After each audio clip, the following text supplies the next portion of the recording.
How to change page size in Google Docs. Like any other word processor, Google Docs has a few default settings. One such setting is the page size, which is A4 or letter. However, document specifications differ.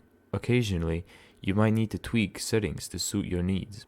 To get started with changing the page size, go to File, Page Setup, and you'll be presented with a number of options.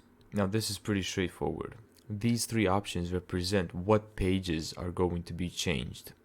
To change the entire document, select Whole Document, and you're going to unlock two extra options. First, let's pay attention to orientation.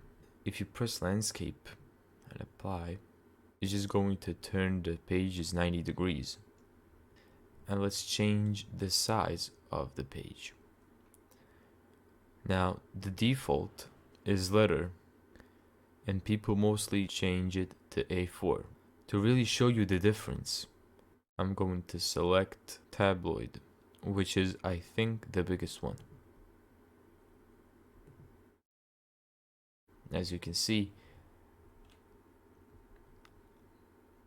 one page is noticeably bigger than the default page, which is the letter size. The background image can't even fit on this page the way it did on the letter size. So let's change it to something more usable. Select Whole Document and select A4. And OK. And that's how to change page size in Google Docs.